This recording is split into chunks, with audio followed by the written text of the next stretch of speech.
আমি inspector Pradyuman, CID. জীবনে বহু ধরনের কেস সলভ করেছি, কিছু অদ্ভুত, কিছু রোমাঞ্চকর case.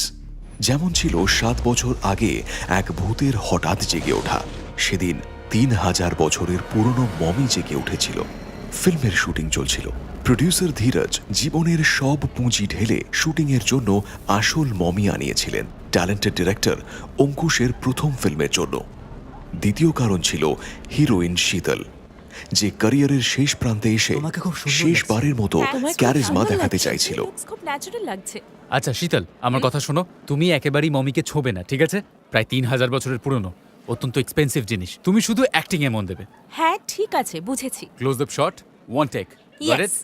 Okay guys, let's go for a shot. Come on, come on, come on. Sir we are ready. Action.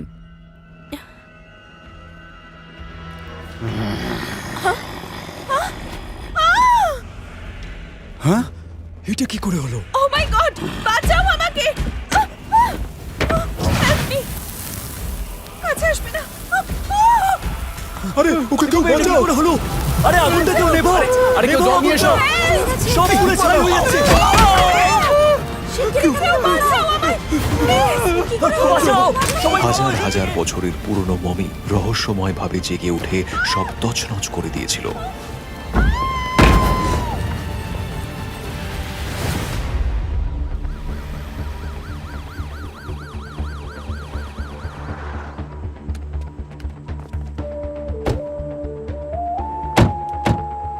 কি বলেছে? আমাকে ঢুকতে দেবে না?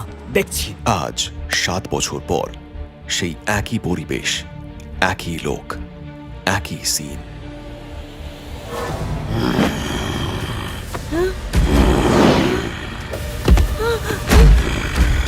And cut.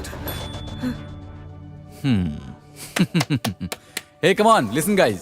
Listen, আপনাদের সঙ্গে পরিচয় করিয়ে দিই, দ্য ফিউচার সুপারস্টার মেধা আর অর্পিত। হাই!